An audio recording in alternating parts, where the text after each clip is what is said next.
ఆంధ్రప్రదేశ్ ఉపముని ప్రశ్నిస్తే ఉపా చట్టం కింద కేసులు పెట్టి అరెస్ట్ చేస్తారు. ఏంటి ఉపా చట్టం అంటే, ఈ ఉపా చట్టం కింద కేసులు పెడితే కొన్నిసార్లు సంవత్సరాల తరబడి కూడా బెయిల్ రావు. ఎందుకంటే ఇది దేశద్రోహానికి సంబంధించి ఉగ్రవాద కార్యకలాపాలను ఎంకరేజ్ చేస్తున్నారనేటటువంటి కేసు. నిజంగా రావణ్ అనే అతను నక్సలిజాన్ని ప్రోత్సహిస్తే, ఉగ్రవాదాన్ని ఎంకరేజ్ చేస్తే ఆ సంబంధించినటువంటి వీడియోలు అవన్నీ ఇంటర్నెట్ లో అంతకు ముందే ఉండుంటే మరి అప్పుడెందుకు కేసులు పెట్టలేదు? ఇప్పుడు మీరు అరెస్ట్ చేసిన కేసుల్లో వరుసగా బెయిల్ వస్తున్నాయి కాబట్టి మళ్ళీ బయటికి రాకుండా ఒక కేసు పెట్టాలి. ఎవరైనా ఆంధ్రప్రదేశ్ రాష్ట్ర ఉపముని ప్రశ్నిస్తే ఈ ఉపా చట్టం కింద కేసులు పెడతాం. అది యూట్యూబర్ అయినా, జర్నలిస్ట్ అయినా, ఇంకొక సినిమా నటుడైనా, రాజకీయ పార్టీ నటుడైనా ఎవరి మీదైనా ఇలానే కేసులు పెడతామని ప్రభుత్వం డైరెక్ట్ గా ఇండికేషన్ ఇస్తుంది. మొన్నటిగా మనం చూస్తే జర్నలిస్ట్ కేవీఆర్ గారిని, తర్వాత కేవీఆర్ గారి భార్య మీద కేసు పెట్టారు, ప్రొఫెసర్ నాగేశ్వర్ గారి మీద.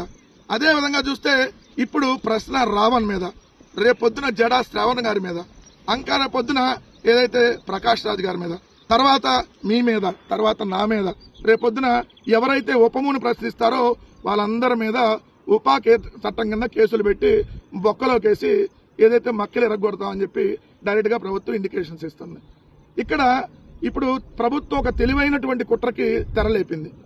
హిందూ సంఘాలని కొంతమందిని, ఏది తెలుగుదేశం పార్టీకి కొమ్ము కాసేటటువంటి పచ్చ కండవ వేసుకున్న కొంతమంది సంఘాల ముసుగులో ఉంటారు చూడండి, రాజకీయ హిందువులు. దీంట్లో చాలా తేడా ఉంది. మామూలు హిందువులకి రాజకీయ హిందువులకి చాలా తేడా ఉంది. నేను హిందువుని, కానీ నేను అన్ని మతాలని గౌరవిస్తా. కానీ రాజకీయ హిందువులు కొంతమంది ఉంటారు, వాళ్ళకి తిరుమల లడ్డులో బాత్రూమ్ యాసిడ్ కలిపారన్న, తిరుమల లడ్డులో పంది కొవ్వు కలిపారన్న, తిరుమల లడ్డులో దున్నపోతు కొవ్వు కలిపారని నీచంగా మాట్లాడినా ఈ రాజకీయ హిందువులు రారప్పుడు. ఎందుకు? అసలు ఇవన్నీ జరగవు కదా, ఎట్లా కలుపుతారని వాళ్ళు మాట్లాడరు. అమ్మో కలిపేశారు, అమ్మో కలిపేశారు, అమ్మో తినేశాం. తిన్నారా ఇవన్నీ? ఏమయ్యా రాజకీయ హిందూ సంఘాలను అడుగుతున్నా, రాజకీయ హిందూ సంఘాలని. ఒక ముఖ్యమంత్రి ఉన్మాదంగా మాట్లాడితే ఏమయ్యారా రోజు మీరందరూ? 310 సంవత్సరాల చరిత్ర కలిగిన లడ్డూలో ఏ మతస్థుడు కూడా ఏ రోజు కూడా మనిషి పుట్టినాడు ఎవడో కూడా కల్తీ అనే మాట్లాడాల. కానీ మన ఆంధ్రప్రదేశ్ రాష్ట్ర ముఖ్యమంత్రి, ఉప ముఖ్యమంత్రి, మంత్రులు, కొన్ని పత్రికలు, కొన్ని ఛానళ్లు అమ్మో బాత్రూమ్ యాసిడ్ కలిపారంట, అమ్మో పందికోవు కలిపారంట, అబ్బా జంతువుల కొవ్వుతో తిన్నామంట. సిగ్గు లేకుండా ఇలా మన మతాన్ని, మన లడ్డూని నీచంగా అవమానంగా చిత్రీకరిస్తుంటే ఏమయ్యారు ముసుగేసుకున్నటువంటి రాజకీయ హిందువులు? నేను అడుగుతున్నా, ఏమప్పుడు అప్పుడు టప్పెట్లు కొట్టింది కదా, మొత్తం వెళ్ళి టెట్ట కొట్టుకుంటా రైల్లో తిరిగారు కొంతమంది. ఏమయ్యారమ్మా ఇప్పుడు చెప్పండి? అవన్నీ తప్పని చెప్పింది కదా. ఇప్పుడు మరి మీరు వెళ్ళి ఎక్కడికి అడగలేదే? ఎక్కడోసారి ఎవరో ఒకరికి అడగాలి కదా. అదే గుడ్లి ఎందుకు అడగలేదు? ఇంత నీచంగా మాట్లాడితే ఈరోజు జగన్మోహన్ రెడ్డి గారి మీద ఉసిగొలపడానికి కొన్ని హిందూ సంఘాలను తీసుకొని వచ్చి ప్రెస్ మీట్లు అనమాట. అదే రాజకీయ హిందూ సంఘాలని. రావణ నేతను హిందూ మతానికి వ్యతిరేకంగా మాట్లాడితే 100% తప్పే. ఎవడో కూడా సమర్థించడం. ఏ మతాన్ని ఎవరు కించపరచకూడదు. మరి డైరెక్ట్ గా రాజకీయ నాయకులే మతాల మధ్య చిచ్చు పెడుతుంటే, మత విద్వేషాలు రెచ్చగొడుతుంటే, ఓ పక్క ఈరోజు ఏదైతే చచ్చిపోయినటువంటి వాళ్ళని తీసుకురాగలుగుతామా? తొక్కిసలాట కదా జరిగింది. జగన్నాథ రథచక్రాల్లో పోట్లేదా, రైలు ప్రమాదాల్లో పోట్లేదా అని మాట్లాడితే హిందూ భక్తుల మీద అప్పుడు రాలేదే రాజకీయ హిందూ సంఘాలు. ఇప్పుడు ఏం లేదండి, క్లియర్ గా ఈ రాష్ట్రంలో జరుగుతున్నటువంటి అనేక అంశాలని తెరమరుగు చేయాలి. సాయి కృష్ణ అంశం ఈరోజు డైవర్ట్ చేయాలి.